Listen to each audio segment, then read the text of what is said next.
Morning, 1 year no beer. How are you? What a place to work. This is my local gym. This is where I'm working, but look where it's based. Morecambe Bay, right on the seafront. It's just delightful. Magic moment right there. But anyway, talking of magic moments, it's really odd. When I did my 90 days, I was on every day because I always had something to say. I was either struggling or I was euphoric that I was chuffed that I wasn't drinking, or I was pissed off I wasn't drinking.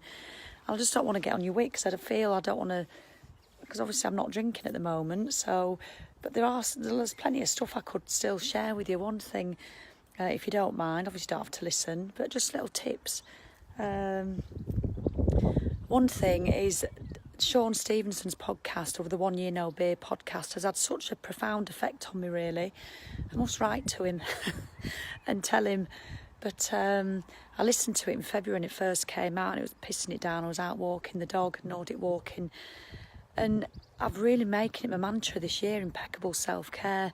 And I think that's one of the things that's stopping me from actually, I could have gone out last night and I was so tired after work. And I think if I'd have been drinking, I'd have probably gone, because it gives you that second wind. And I wasn't that fussed about going, if I'm honest. It was just a members do at a pub up the road. And I'd have gone and I'd have drunk. And then I'd been dreadful at work today. And so I'm glad I never went. And I still go out when I'm not drinking. Don't get me wrong, I don't go out as often. But this impeccable self-care, and I'm picking little things, just the small changes that make a difference. And one thing I'm really, really trying to focus on, well, there's two big things really that I want to crack this year. One's sleep.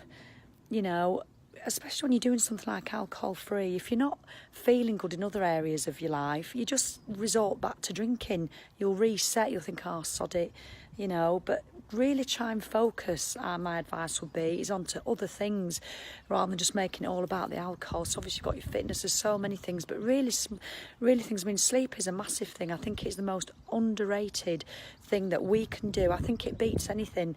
You know, I've read a couple of books on it and it's fascinating. I think it trumps supplementation. I think it trumps exercise. I think it trumps bloody everything. You know, sugar-free. But if you can get enough sleep, but the ridiculous thing is, you compare it to giving up alcohol, which a lot of us find hard, or giving up sugar. Sleep is one of the easiest things we can do. We just have to be a little bit more disciplined and get to bed earlier, because I like to get up earlier. But just try it. Give yourself a week's challenge of getting like 8 hours sleep, whatever it takes. You know, it's crap. I know if you've got insomnia, it must be awful. But read, there's so much you can do for it. And then surely giving up alcohol and staying strong with your alcohol-free, when you look after yourself in other areas of your life, just becomes easier. Well, it does for me. I know it does, even so, to stay alcohol-free. Because I keep saying to myself, I don't want to have that alcohol. I don't want that poison in me, because I feel really... I've just done 100 days sugar-free and had a big sod-off ice cream 3 times over 3 days. Lovely. But, you know, I've not had sugar again now for a couple of days. I just want to... I'm moderating with my sugar. And I'm not doing that yet with my alcohol, so whether I will or not. But impeccable self-care. Do you know what another thing I'm doing? I'm making sure that, you know, the timer on your toothbrush, sometimes you can't be arsed, you just do it for a minute. I know that's a bit scammy, but you do. Just be honest, don't lie about it. I'm making sure I do it for the 2 whole minutes, and I'm doing the incidental brushes in between my teeth every day. Sometimes I don't do that twice a week. And it's little things like that, little decisions like that. That's impeccable self-care. Doesn't cost anything, takes hardly any time, extra 30 seconds on your teeth, and it just has this little knock-on effect. Honestly, write yourself a list of things that you can do. Impeccable self-care, you know, sleep. Meditation is something I really want to crack. It really is, you know, I'm going to, persevere with it. So just all the little things. Drinking enough water, that's another whole video. You know, I've read loads of books on that. The importance of drinking enough water, especially like when you're alcohol-free. You know, so... What are the tiny little things? I'm just nosy. I'd love to, it doesn't have to be a big thing, like going sugar-free, because that does take a lot of effort, a bit like alcohol-free to start with. But, you know, doing your teeth for 2 minutes, you know, moisturising your feet.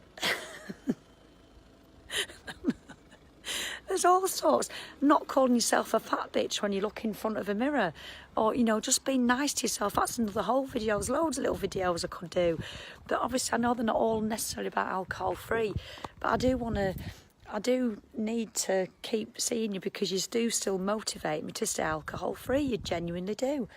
All right then, so just post just to pick a small thing that's impeccable self-care. And if you haven't listened to Sean Stephenson's podcast, go and listen to it. I think it was in February.